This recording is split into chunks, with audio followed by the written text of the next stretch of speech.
वरा किसको बोलते हैं? डर क्यों रहे हो बोलते हुए? बोलो।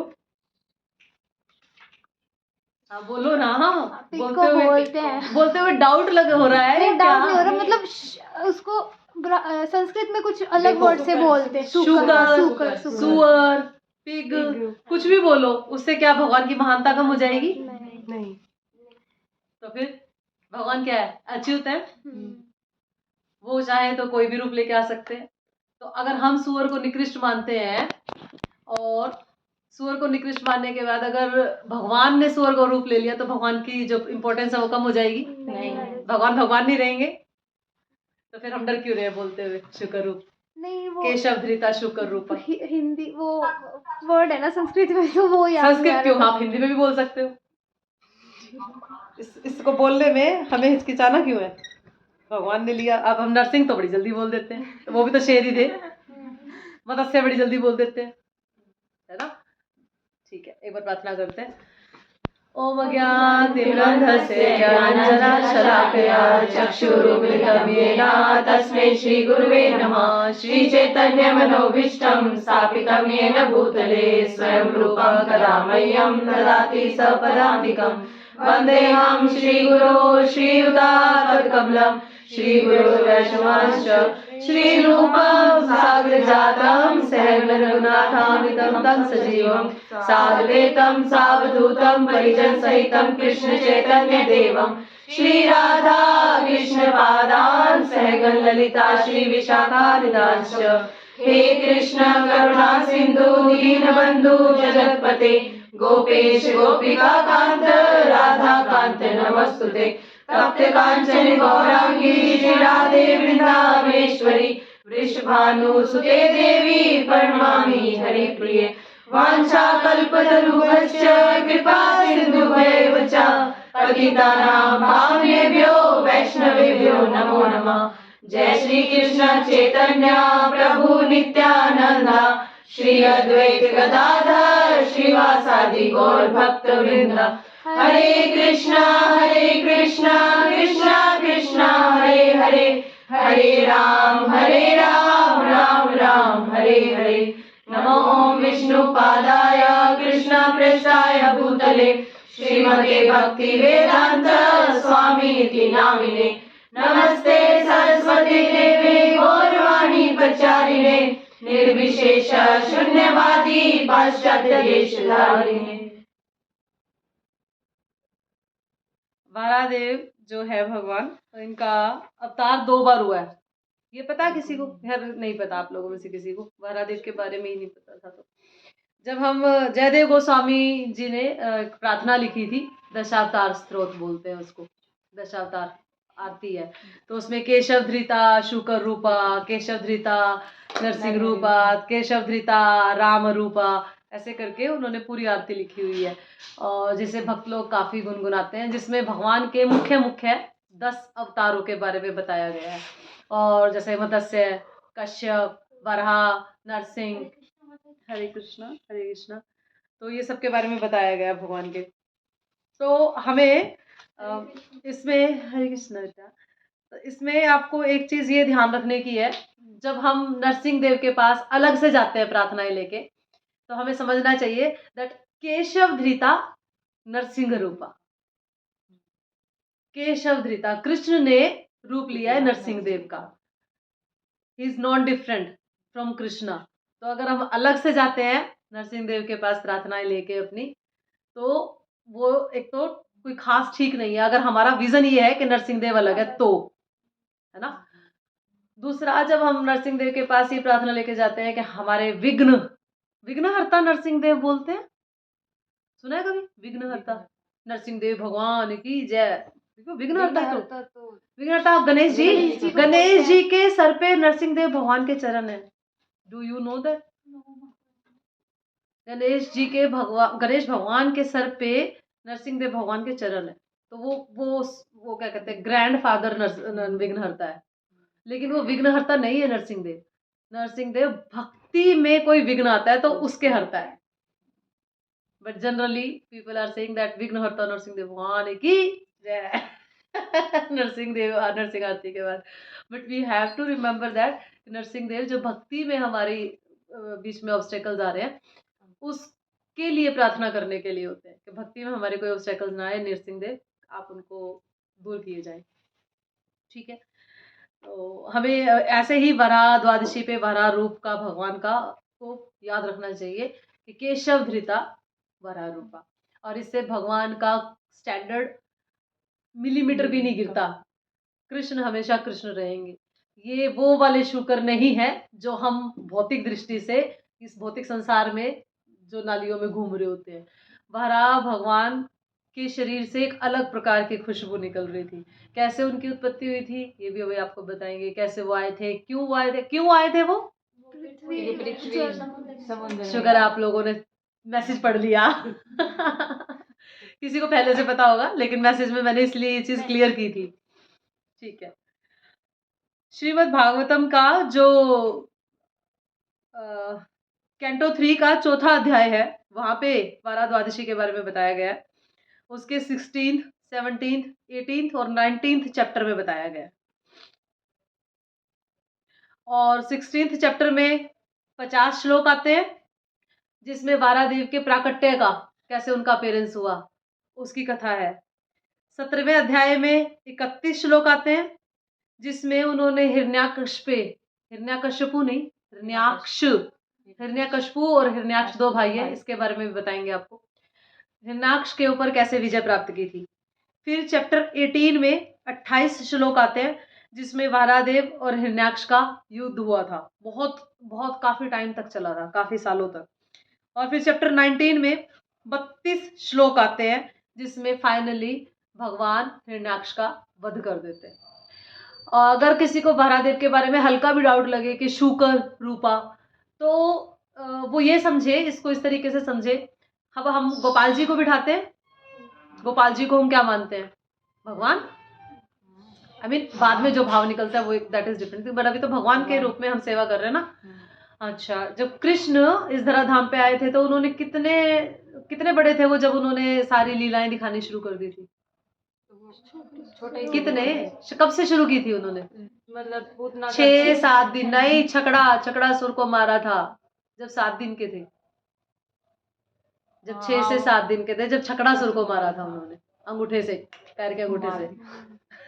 छकड़ा उल्टा कर दिया था भगवान ने, है ना। तब से लीलाएं दिखानी शुरू कर दी। 6 दिन का बालक दिखा सकता है, 7 साल का बालक गोवर्धन उठा सकता है, क्योंकि वो भगवान है, अच्युत है, अपनी स्थिति से नहीं गिरते हैं, है ना। तो इसलिए वो कर सकते हैं। तो वैसे ही वो वराह रूप भी ले सकते हैं। तो इसको हम इस तरीके से समझ सकते हैं। और जो चैप्टर 13 है, हमने अभी आपको बताया 16, 17, 18 और 19, लेकिन जो चैप्टर 13 है उसमें बताया गया है कि ब्रह्मा जी की इच्छा थी सृष्टि को आगे बढ़ाने की। ब्रह्मा जी चाह रहे थे कि सृष्टि, ब्रह्मा जी की सेवा है ये एक्चुअली, इच्छा भगवान, ब्रह्मा जी की क्या होगी, भगवान की इच्छा है ना। भगवान की इच्छा थी सृष्टि को आगे बढ़ाने की, और उन्होंने ब्रह्मा जी को आदेश दिया था कि सृष्टि को आगे बढ़ाओ। तो ब्रह्मा जी को समझ नहीं आ रहा था कि कैसे बढ़ाए, तो उन्होंने पहले 4 कुमारों की उत्पत्ति की, सनत, सनंदन, सनत कुमार और सनातन, 4 कुमार थे। उनको आदेश दिया ब्रह्मा जी ने एज ए फादर कि जाओ सृष्टि का की उत्पत्ति करो, पर उन्होंने मना कर दिया, क्योंकि वो भगवान की भक्ति करना चाहते थे, है ना। उन्होंने बोला हम सृष्टि नहीं बढ़ाएंगे आगे, वो भगवान की भक्ति करना चाहते थे। तो ब्रह्मा जी को गुस्सा आया कि उन्होंने मना किया, उन्होंने पिता की आज्ञा को नहीं माना। तो उस गुस्से से ब्रह्मा जी से रुद्र की उत्पत्ति हुई, रुद्र हुए। फिर वो बाद में धीरे धीरे 11 रुद्र बन गए, 1 से 11 बन गए। रुद्र की उत्पत्ति हुई गुस्से से, यानी कि भ्रुकुटी से। ब्रह्मा जी, गुस्सा कहाँ से आता है हमें, मतलब गुस्सा आता है तो क्या चढ़ता है हमारा, ये चढ़ती है ना, आईब्रोज चढ़ जाती है। तो यहाँ से यार ब्रह्मा जी की भी चढ़ी, और वैसे ही रुद्र उत्पन्न हुए। और फिर वो रुद्र धीरे धीरे 11 बन गए, और ब्रह्मा जी ने उनको आदेश दिया कि जाओ तुम सृष्टि करो। अब वो जो रुद्र है, गुस्सा यानी कि दैत्य, गुस्सा को असुर माना जाता है, क्योंकि गुस्सा कभी भी भला नहीं करता, नुकसान ही करता है हमेशा। तो गुस्से में जब रुद्र हुए तो वो रुद्र सारे दैत्य थे, सुर नहीं थे, सारे असुर थे, दैत्य। उनको कहा जाओ उत्पत्ति करो। उन्होंने उत्पत्ति की, सांप, नाग, बिच्छू, नेवले, ये सारे उन्होंने फैलाने शुरू कर दिए। सारे जहरीले जो चलने वाले होते हैं, ये सारे फैलाने शुरू कर दिए। तो ब्रह्मा जी ने रोका उनको कि रुक जाओ बहुत हो गई, काफी कर दी तुम लोगों ने, अब जाओ सारे के सारे और तपस्या करो, अपनी अपनी पत्नियों को लेके जाओ और जाके तपस्या करो और भगवान की प्राप्ति के लिए प्रयत्न करो। तुमने कर ली काफी, इतनी नहीं चाहिए थी, ये तादाद इतनी ज्यादा नहीं चाहिए थी मुझे। फिर उसके बाद जैसे ही ब्रह्मा जी को टेंशन हुई इस चीज की, और सोच ही रहे थे वो कि मैं क्या करूं, कैसे करूं, भगवान से मुझे किसी तरह का कोई इंस्ट्रक्शन मिल जाए। पर भगवान तो सबके हृदय में बैठे हैं परमात्मा रूप में, ब्रह्मा जी के हृदय में भी बैठे हैं, क्योंकि ब्रह्मा जी प्रथम जीव है ना। हम ब्रह्मा जी को भगवान के समान समझे ही अपराध होता है ना। हम नाम अपराध पढ़ते हैं तो सेकंड अपराध है ये, क्या शिव और ब्रह्मा आदि देवताओं को भगवान के समान समझना और उनसे भिन्न भी समझना, भगवान के समान भी समझना और उनसे अलग समझना, दोनों ही अपराध है। तो ये हमें समझना पड़ेगा। तो जब ब्रह्मा जी सोच ही रहे थे तो उनको छींक आई, छींक से उनकी वरादेव की उत्पत्ति हुई। आप सोचो कि नाक से वरादेव आए, कितने बड़े होंगे, इतने से साइज के, और देखते देखते वरादेव ने सारे लोग नाप दिए वामन देव की तरह, इतने बड़े हो गए वरादेव। और क्यों हुए इतने बड़े? अब वरादेव इसलिए हुए, उससे पहले था थोड़ा, सॉरी आई मिस्ड इट, उससे पहले था, फिर ब्रह्मा जी ने मनु और शतरूपा इनकी उत्पत्ति की। इसका वर्णन आपको बाइबल में भी मिलेगा, इसका वर्णन आपको कुरान में भी मिलेगा। बाइबल में बोला जाता है एडम एंड ईव, किसी ने सुने ये नाम, एडम एंड ईव, है ना। और कुरान में भी कुछ नाम आते हैं इसी तरह के, कि एक व्यक्ति था जिससे ये दो लोग हुए, फिर आगे सृष्टि हुई, एक व्यक्ति था जिससे दो लोग हुए और फिर आगे सृष्टि हुई। हर जगह ये बोला जा रहा है, लेकिन बाइबल बाद में बनी है और कुरान भी बाद में लिखी गई है। उसके इन सब से पहले हमारा सनातन धर्म है। सनातन धर्म सांप्रदायिक नहीं है। अगर हम ये सोचे ना सांप्रदायिक है, हम सनातनी है, सिर्फ सांप्रदायिक झगड़ा नहीं है ये। सनातन पहले से, सनातन धर्म का मतलब यही है कि वो हमेशा से था और हमेशा रहेगा, है ना। सनातन का मतलब यही है कि वो हमेशा से था और हमेशा रहेगा। इसमें सांप्रदायिकता नहीं है कि सनातन धर्म तो सिर्फ हमारा है, धर्म नहीं है ये एक किस्म से, है ना। संप्रदाय है ये, ओ सॉरी संप्रदाय नहीं है ये, धर्म है ये। संप्रदाय नहीं है ये कि हाँ हम तो सनातन धर्म के संप्रदाय के हैं, हम उस संप्रदाय के हैं, नहीं नहीं, सनातन सबके लिए है और हमेशा से था, शाश्वत था और शाश्वत है। तो यहाँ पर जब मनु महाराज और शत्रुपा का वर्णन आता है, ये कैंटो 3 में ही आता है सारा, तो उनको बोला गया कि आप जाके उत्पत्ति करो और आप जाके जनसंख्या बनाओ और सृष्टि बनाओ। अब उन्होंने बोला कि सृष्टि बनाने के लिए हमें स्थान दीजिए, स्थान नहीं है अब हमारे पास। तब ब्रह्मा जी विचार कर रहे थे कि स्थान कहाँ से दे, क्योंकि पृथ्वी तो समुद्र में चली गई है। समुद्र में भी कहाँ पर, नीचे नीचे कितने लोग बताए गए मैंने, नीचे पृथ्वी के नीचे कितने लोग हैं? 7। कौन कौन से?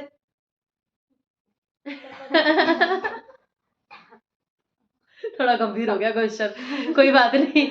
जिनसे जो 7 तो लोग हैं, तलातल, रसातल, महातल, पाताल, ऐसे करके, नहीं नहीं, भूवर ऊपर है, भूवर ऊपर है, ऊपर जाके है, फिर भूवर से ऊपर भूवर स्वर्ग है, फिर स्वर्ग से महरलोक, तपालोक और फिर ब्रह्मलोक, इस तरह करके सीरीज।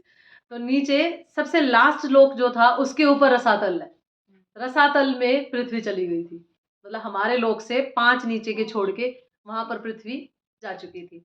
अब उस पृथ्वी को कौन निकाल के लाए? कोई आसान, कोई आम इंसान निकाल के नहीं ला सकता, देवी देवता निकाल के नहीं ला सकते। पृथ्वी को कौन ला सकता था फिर? भगवान के अलावा, none other than Vishnu only, भगवान के अलावा कोई नहीं ला सकता था। तो ब्रह्मा जी विचार कर रहे थे अब क्या किया जाए। उस विचार में उनको जब छींक आई तो वरादेव, क्योंकि वरादेव उनके हृदय में शक्त्यावेश अवतार में, सॉरी उसमें क्षीरोदक्षाई विष्णु के रूप में बैठे हुए हैं हृदय में, और वो समझ गए कि ब्रह्मा जी की क्या इच्छा है। और वराह रूप ही क्यों लिया भगवान ने? क्योंकि पृथ्वी गोल है, अब उसको अपने यहाँ पर नथुनों पे लाने के लिए उन्हें वराह रूप लेना पड़ा। भगवान इस तरह से भक्तों पे कृपा करने के लिए कभी भी कोई भी रूप लेते हैं। जैसे मत्स्य रूप लेना पड़ा जब ब्रह्मा जी की झपकी लगी, वेदों चोरी कर लिया गया। जब वेद चोरी कर लिए गए तो वो वेद रखने के लिए और सृष्टि को पूरी को आधा खत्म करने के लिए और थोड़े लोगों को बचाने के लिए, जो भक्त लोग हैं स्पेशली, उनको बचाने के लिए भगवान ने मत्स्य रूप लिया था। इसी तरह से भगवान ने नरसिंह रूप लिया था प्रहलाद महाराज के लिए कि हाँ भाई तेरे खंबे में भगवान है, हाँ है तो दिखा। आ गए भगवान प्रहलाद महाराज की बात को रखने के लिए, और क्योंकि आशीर्वाद दिया था ब्रह्मा जी ने, है ना, क्या आप क्या दिया था प्रहलाद महाराज को, हिरण्यकश्यपु को? आप ना घर के अंदर मर सकते हो, ना घर के बाहर मर सकते हो, ना जानवर मार सकता है, ना मनुष्य मार सकता है, ना सुबह ना रात को, शाम को मर सकते हो, ना सुबह मर सकते हो दिन में, और ना रात को मर सकते हो, ना अस्त्र से ना शस्त्र से। तो भगवान ने नरसिंह देव डिजाइन किया अपने आप को। भगवान is the main architecture actually, वो कुछ भी डिजाइन कर सकते हैं। वैसे ही भगवान ने अपने आप को वराहदेव के रूप में डिजाइन किया, पृथ्वी को स्पेशल वहां रसातल से निकालने के लिए, ताकि मनु और शत्रुपा सृष्टि कर सके और इस सृष्टि को फिर आगे बढ़ा सके। और इन बिटवीन कश्यप मुनि और माता दिति की स्टोरी आती है, जिसमें हिरण्यकश्यपु और हिरण्याक्ष, ये जो दो भाई हैं, इन दो भाइयों की उत्पत्ति होती है। ये इस तरह से आती है, इससे हमें शिक्षा भी मिलेंगी बहुत सारी। माता दिति की इच्छा हो रही थी संग करने की, कश्यप मुनि की, पति है वो उनके, she has that kind of right to intimate with his husband, with her husband, but गलत टाइम पे उनकी इच्छा जागृत हुई, शाम के समय, संध्या के समय। तो ये एक शिक्षा है, अगर संध्या के समय इस तरह की संतान उत्पन्न करने की कोई भी क्रिया की जाती है तो वो गर्भ में असुर आते हैं। प्रोसीजर है इसका, इसका एक प्रोसीजर है। वैष्णव की कृपा के बाद, वैष्णव की कृपा लेनी होती है ना, उनसे कृपा मांगी जाती है, उनसे पूछा, कहा जाता है कि आज हम संतान उत्पत्ति के लिए प्रयास करेंगे, आप हम पे कृपा करें, हमें आशीर्वाद दे कि हमारे गर्भ में एक ब्लेस्ड सोल आए। ऐसा वैष्णव को भोजन कराया जाता है ना, तभी भक्त आहार निद्रा भय मैथुन से परे होते हैं। हमने देखा था पीछे बहुत पहले एक वीडियो आया था, छोटा सा बच्चा, बिल्कुल छोटा सा, रोए जा रहा है रोए जा रहा है, उसकी मम्मी उसको सुना रही है हरे कृष्णा, चुप हो गया, फिर रोए जा रहा है रोए जा रहा है, हरे कृष्णा, फिर चुप हो गया। ये ब्लेस्ड सोल होती है। जो छोटे छोटे बच्चे भागवतम कर रहे होते हैं, श्लोक पढ़ रहे होते हैं, हमारा तो मन हफ्ते में 2 घंटे भी नहीं लगता, इतनी असुर प्रवृत्ति है हमारे अंदर, है ना। 1 वीक में 2 घंटे भी हम कॉन्स्टेंटली बैठ के ध्यान पूर्वक सुन नहीं सकते चीजों को, भगवान के नाम को, भगवान के रूप और गुण और लीलाओं को, और सारी चीजें कितनी दिखा लो, लेकिन भगवान के बारे में जब बात आती है, क्योंकि असुर प्रवृत्ति हमारे अंदर ज्यादा है, तो वो ब्लेस्ड सोल गर्भ में ऐसे आती है जब गर्भाधारण किया जाता है। लेकिन माता दीदी की इच्छा थी और उन्होंने जिद की कश्यप मुनि को। जब उन्होंने जिद की तो पति का एक फर्ज है कि वो अपनी पत्नी की बात को माने, शास्त्र बोलते हैं ऐसा। जबकि ऐसा नहीं है कि माता दीदी भक्त नहीं है, वो भगवान की अच्छी भक्त है, और सारे देवता, इंद्र और उनके सारे भाई, सारे माता दीदी से ही हुए हैं, और हिरण्याक्ष और हिरण्यकश्यपु इनके भाई ही है, देवताओं के, ये भाई है इनके। लेकिन गलत समय पर, गलत तरीके से, गलत इच्छा को लेते हुए, जैसा भी है ना, गर्भधारण हुआ। और माता दीदी को पता लगा, जब उनको गर्भधारण हुआ बिना कोई गर्भ संस्कार किए, गर्भ संस्कार होते हैं बहुत सारे, है ना, वो संस्कार भी बहुत जरूरी होते हैं अगर आपको ब्लेस्ड सोल चाहिए। नहीं तो फिर 8-10 साल का जब बच्चा हो जाता है, उसको पीट पीट के देखना माता जी कुछ ही नहीं कर रहा, जब करने का मन ही नहीं करता इसका, सारा दिन टीवी दिखा लो इसमें बस, देखना माता जी लोग ने मार मार के आने लग रही है या कि मैं ना करती, फिर यही होगा, फिर यही होगा। अंकिता माता जी का कॉल एक बार। हाँ हाँ उठाओ, प्लीज उठाओ, है ना, फिर यही होगा कि देखना माता जी करती को नहीं भक्ति, कितनी कहने लग रही हूँ मैं, तो पागल होगी बोल बोल के, इसका ध्यान ही कौन जाता, है ना। हरि बोल हरि बोल। तो इस तरह से होता है। अब माता दीदी को पता लग गया था कि उनके गर्भ में असुर आ चुके हैं। कैसे? ऐसे पता लगा कि आकाश से पीप राद बरसने शुरू हो गए, पीप राद खून ये बरसना शुरू हो गया, कुत्ते रोने शुरू हो गए अपने आप, सारे जानवर रो रहे हैं जोर जोर से। दोपहर के समय में भी बिल्कुल कालस, तो अभी दोपहर में हमें क्या दिख रहा है, सूर्य की रोशनी इतनी सुंदर, लेकिन अशुभ अशुभ संकेत आ रहे थे, सारे अशुभ संकेत आ रहे थे। और उन अशुभ संकेतों को देखते हुए माता दीदी को पता लग गया कि मेरे गर्भ में असुर है, लेकिन माँ है ना। 100 साल तक माता दीदी ने अपने गर्भ में उनको रखा ताकि ये बाहर ना निकले, अगर ये बाहर आए तो इन्होंने उत्पात ही मचा देना है, सारा तहस नहस कर देना है। एंड ऑफ कोर्स यही किया उन्होंने, है ना। और 100 साल तक, क्योंकि एक माता के भी गर्भ में रखने की अपनी एक कैपेसिटी होती है, क्योंकि दिति माता बहुत शक्तिवान है और भगवान की बहुत अच्छी भक्त है। कश्यप मुनि जो बहुत अच्छे भक्त हैं, उनकी पत्नी है, तो उनके पास इतनी शक्ति थी कि वो 100 साल तक अपने गर्भ में हिरण्याक्ष और हिरण्यकशिपु को धारण कर सके। लेकिन एक टाइम ऐसा आना था कि जब वो आने थे बाहर, तो जब वो बाहर आए फिर वही सारे अशुभ संकेत। अब तो सब हिल गया बुरे तरीके से, है ना। तो हिरण्यकशिपु की स्टोरी आपको फिर सुनाएंगे जिस दिन नरसिंह चतुर्दशी होगी। नरसिंह चतुर्दशी पे आपको हिरण्यकशिपु की स्टोरी सुनाएंगे, जिस दिन नरसिंह भगवान ने उसका फाड़ा था, उसको छाती फाड़ी थी उसकी। अभी ये दोनों भाई हो गए। अब कहा जाता है, बताया जाता है कि जब गर्भ धारण किया था तो हिरण्यकशिपु बड़े थे, और जब वो बाहर आए संसार में तो हिरण्याक्ष बड़ा था। तो इस तरह से बड़ा को अब कंफर्म नहीं है शास्त्रों के हिसाब से भी कि किसने जो गर्भ धारण पहले जिसका हुआ था, किसी का पहले गर्भ धारण हुआ था और इस संसार में आया कोई पहले। तो इस तरह से चल रहा था दोनों का मिक्स। अब हिरण्याक्ष जो था उसको हमेशा ये लगता था कि तीनों लोकों में मेरे से शक्तिमान कोई नहीं है। असुर का यही मानना होता है एक्चुअली ना, हमारे अंदर असुर प्रवृत्ति है या नहीं हम ऐसे चेक कर सकते हैं। नहीं, हमारे अंदर उस लेवल की तो नहीं होगी कि हाँ तीनों लोगों में मैं ही हूँ, but when we always said to ourselves I am the best, then you have that kind of असुर प्रवृत्ति कि बच्चा तेरे से ज्यादा लाखों गुना बेस्ट लोग रुलते फिर रहे हैं संसार में, है ना, रुलते फिर रहे हैं संसार में। If you are thinking that you are the best, है ना। अपने मन को बहलाने के लिए एक अच्छा विचार है, ले आओ, लेकिन मन के अंदर धारण मत करो। ले आओ, निकाल दो, छोड़ दो, आएगा विचार बार बार पर उसको छोड़ दो, है ना। ये एक भक्त के लक्षण होते हैं। एक डिवोटी अगर आपको बनना है तो उसकी प्रैक्टिस आपकी यहाँ से शुरू होगी, दैट आई एम नथिंग, और एक्चुअली में वी आर नथिंग। एक्चुअली में तो कितनी बार उदाहरण देती हूँ ना, चलते चलते एक्सीडेंट हो गया, आई एम द बेस्ट करके दिखा, रोक, है ना, रोक रोक, क्या कर सकती है, रोक। ऐसी बहुत सारे चीजें हैं जो हम लोगों की भी सुनते हैं। 1 मिनट में पता लगता है, 1 मिनट में पता लगता है कि कुछ बीमारी आ गई, है ना। अभी ये लॉस एंजल्स का देख लो उदाहरण, है ना। दे वर बेस्ट इन देमसेल्व्स, अपने आप में बेस्ट थे वो लोग। क्या बचा उनका, घर बचा ना कुछ बचा, सब जल गया। रोक के दिखाएं, if they are best, if they have that kind of power, they have that kind of strength, रोक के दिखाएं, बचाएं।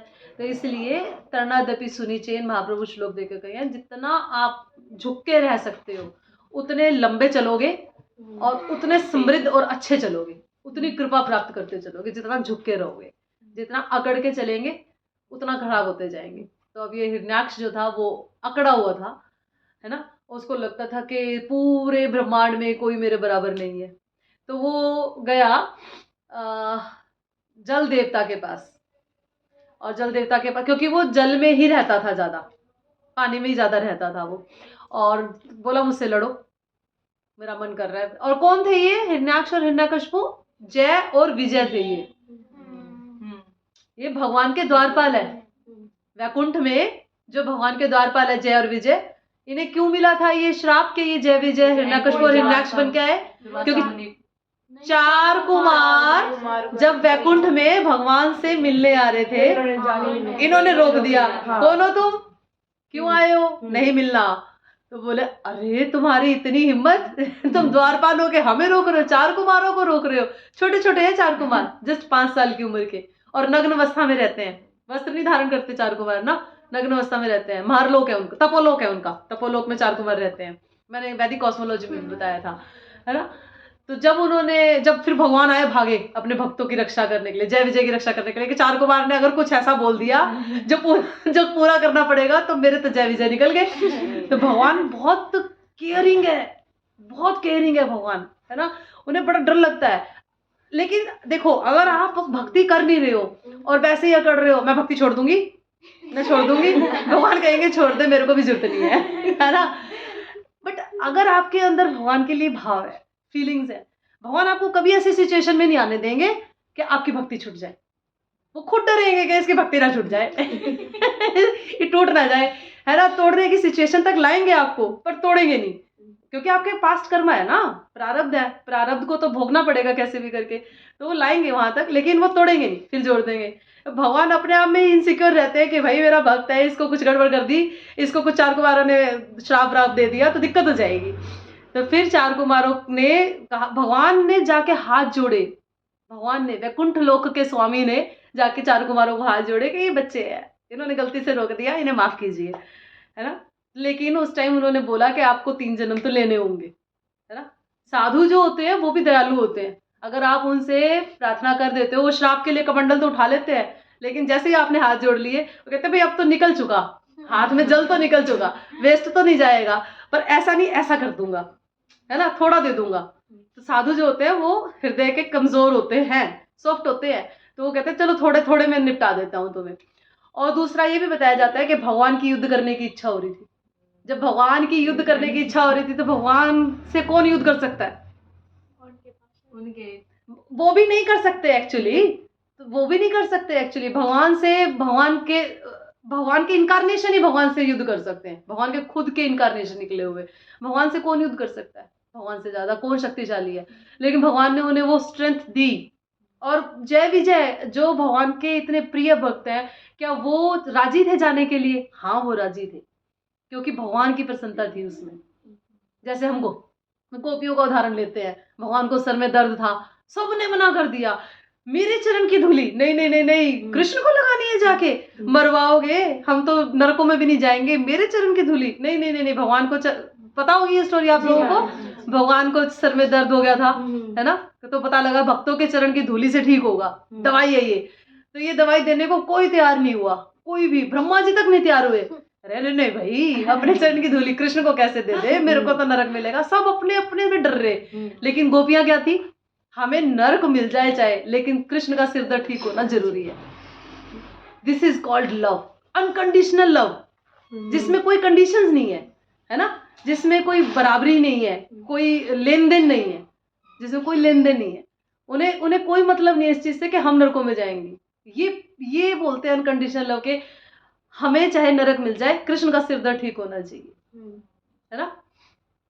मैं कहाँ थी? तो उसी तरीके से जय विजय, वो बोल रहे कि हमें चाहे असुर बन जाए, हम पहले वो रावण और कंस बने, दंतवक्र और शिशुपाल बने, हिरण्याक्ष और हिरण्यकशिपु बने, ये 3 उनके ऐसे ऐसे 3 बार आए वो असुर बन के भगवान से लड़ने के लिए।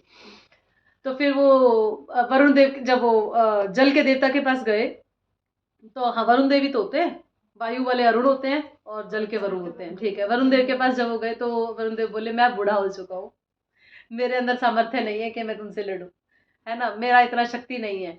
हाँ पर एक के पास है ये शक्ति। तो कह रहे किसके पास है, बताओ मुझे, मैं जाऊंगा वहां पर। असुर है, असुर को तो ललकार दिया तो वो वैसे ही, है ना। तो बोले कि हाँ एक है, चैलेंज है तुम्हारे लिए, वो कर सकते हैं तुमसे युद्ध। तो बोले कौन? बोले जाओ रसातल में, वहां पर है वो। तो भगवान ने अपना रूप थोड़ा छोटा करके, और रसातल वो पहुंच चुके थे पृथ्वी को लेने के लिए। दूसरा एक और रीजन था भगवान का वराह रूप लेने का, शुकर जो है उसकी स्मेलिंग पावर बहुत अच्छी होती है, शुकर की स्मेलिंग पावर बहुत अच्छी होती है, और पृथ्वी में से गंध आती है, पता है आप लोगों को? बहुत गर्मी होती है, जब पानी डाल के देखा करो, हाँ आती है, जमीन से खुशबू आती है, गंध आती है। जी माता जी, जब बारिश आती है तो पृथ्वी की गंध आती है। भूल गए सारे? रोजमर्रा की लाइफ में हम फेस करते हैं ये चीजें। तो पृथ्वी से गंध आ रही थी, तब शुक्र रूप लेके भगवान रसातल में जाके वो पृथ्वी को सूंघ सूंघ के ढूंढा था कि कहाँ है पृथ्वी, कहाँ है पृथ्वी, कहाँ है पृथ्वी। और इतनी देर में वो पहुंच गया हिरण्याक्ष, और कहता है चलो युद्ध करते हैं भगवान से। तो कह रहा तुमसे युद्ध करूं, तुम तो ढंग से इंसान भी नहीं हो, शरीर भी तुम्हारा इंसान वाला नहीं है, तुमसे क्या युद्ध करूं। भगवान ने बिल्कुल इग्नोर किया, है ना, बिल्कुल इग्नोर, क्योंकि बेवकूफी लग रही थी भगवान को इसके साथ अभी उलझना, क्योंकि उनका मेन मकसद क्या था? पृथ्वी को बाहर लेके आना। क्यों? क्योंकि मनु और शत्रुपा को सृष्टि के लिए स्थान चाहिए था, जगह चाहिए थी। तो भगवान ने बोला, वो कहते ना कुत्ते भौंकते हैं लेकिन हाथी अपनी चाल नहीं बदलता, है ना। तो वैसे ही कुत्ते के भौंकने से हाथी चाल नहीं बदलते कभी भी, वैसे ही भगवान ने सुना ही नहीं, फुल्ली इग्नोर किया उसको। वो पीछे आ रहा है बार बार अपनी चांदी की गदा उठाए उठाए, सुन रहे हो, चलो युद्ध करेंगे।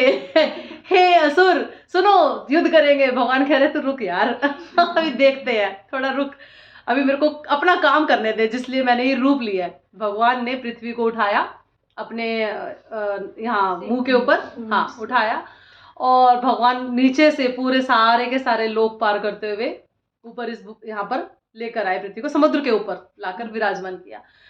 और आगे का इसमें मैंने कन्वर्सेशन लिखा है, थोड़ा सा पढ़ते हैं, बहुत सुंदर लगेगा, देखते हैं।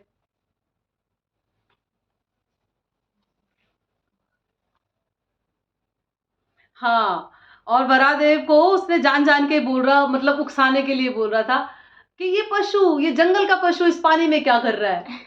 शुक्र रूप तो भगवान का जंगल का हो गया ना।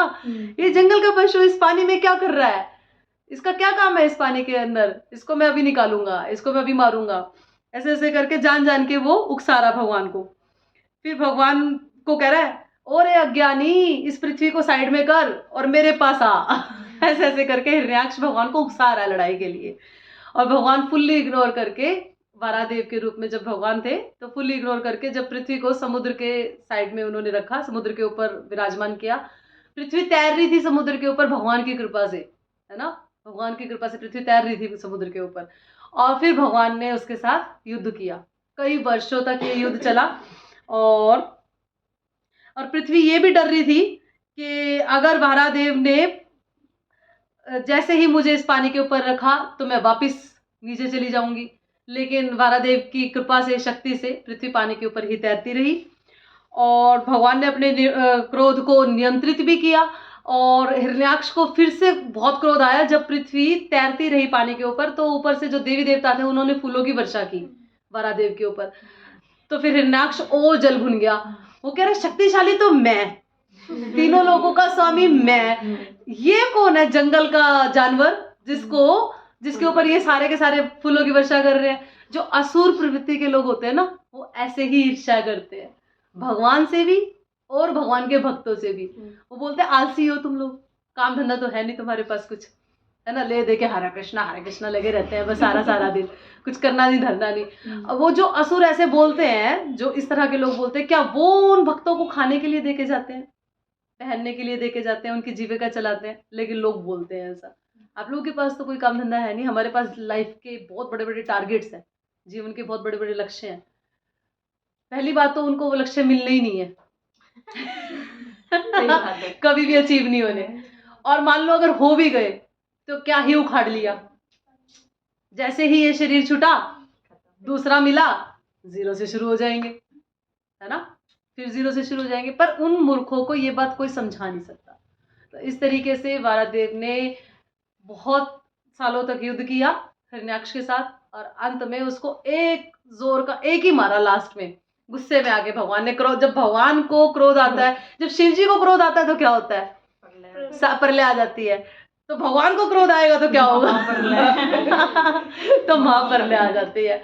और उस महाप्रलय में फिर सारे असुर साफ हो जाते हैं, है ना। ऐसे ही नरसिंह देव ने किया था। जब नरसिंह देव के रूप में भगवान को गुस्सा आया था, तो इतना तेज गुस्सा था कि लक्ष्मी जी भी पास आने से डर रही थी। लक्ष्मी जी भी यूं कर थर थर थर थर कांप रही थी कि मैं नहीं जाऊंगी पास, मेरे को टारगेट बना दिया तो एक हाथ मेरे भी मार दे तो मैं साफ हो जाऊंगी, यही साफ हो जाऊंगी। तो प्रहलाद महाराज गए थे, लेकिन क्योंकि प्रहलाद महाराज भगवान के बहुत सुंदर भक्त है ना। गार्लैंड लेके प्रहलाद महाराज गए थे, उनको पहनाई थी भगवान को, और फिर भगवान शांत हुए थे। प्रहलाद महाराज की गार्लैंड पहन के भगवान शांत हुए थे। और भगवान ने किस तरीके से प्रहलाद महाराज के सर पे हाथ रखा था, यूं करके, पाम वाला पोर्शन, यानी कि ये सॉफ्ट मेरे भक्तों के लिए, और ये नेल्स जो मेरे भक्तों को परेशान करेगा उनके लिए, सीधा सीधा है ना। ये सॉफ्ट कॉर्नर जो है ये मेरे भक्तों के लिए, है ना। हमेशा इसीलिए भगवान पर आश्रित रहना चाहिए, जीव को एक्चुअली में ही रहना चाहिए। हम है ही भगवान पर आश्रित, बस हमें ये समझना है। हम सब भगवान पर आश्रित है, लेकिन हम समझ नहीं पा रहे, बस यही फर्क है भक्तों में और अभक्तों में। इतना सा ये एक लिटिल डिफरेंस है, पर ये एक लिटिल सटल डिफरेंस ही पूरा करते करते पता नहीं कितने जन्म लग जाते हैं, है ना। अगर हम सिर्फ इतना सा एक ये डिफरेंस को है खत्म कर दें कि अवश्य रक्षति कृष्ण, कृष्ण मेरी रक्षा हमेशा करेंगे, है ना। ये सरेंडरनेस अगर मेरे अंदर हो जाए, हर जीव के अंदर हो जाए, तो भगवान डेफिनेटली रक्षा करते हैं। लेकिन भगवान तब तक नहीं करते जब तक हम आश्रित नहीं होते। आश्रित नहीं होते। द्रौपदी का उदाहरण हमें याद है ना, जब तक खुद बचा रही थी अपने आप को, बचाऊंगी बचाऊंगी बचाऊंगी, फिर हे द्वारकाधीश आ गए भगवान। कभी भी भगवान किसी भी भक्त को डिसअपॉइंट नहीं किया। इतिहास में कहीं हमने ऐसी कोई स्टोरी नहीं सुनी, कोई वेदों में नहीं, कोई पुराणों में नहीं, कोई उपनिषदों में नहीं, कहीं पर भी नहीं सुनी हमने ऐसी कोई लीला जहां भगवान ने डिसअपॉइंट किया हो भक्तों को, प्रिटेंडिंग भक्तों को नहीं, जो सिर्फ देखने में भक्त लगते हैं, है ना। देखने में तो हम 300 रुपए में रेडी हो जाते हैं ना, हो ही जाते हैं 300 रुपए में, 500 में हो जाते होंगे, 300 में प्रभु जी लोग हो जाते हैं, उनका 200-250 का धोती कुर्ता आ जाता है, हम 500 में हो जाते होंगे रेडी। देखने में तो हम 500 रुपए में भक्त तैयार, है ना। बट जब हृदय से हम सरेंडर करते हैं भगवान को, तब भगवान हमारी रक्षा हमेशा करते हैं, और हमारे लिए क्या करते हैं, हमेशा बेस्ट का अरेंजमेंट करते हैं। वो कभी कभी हो जाता है कि हमारी बुद्धि से परे होती है वो चीज़, हमें समझ में नहीं आ रही होती कि यार इसमें मेरा क्या बेस्ट है।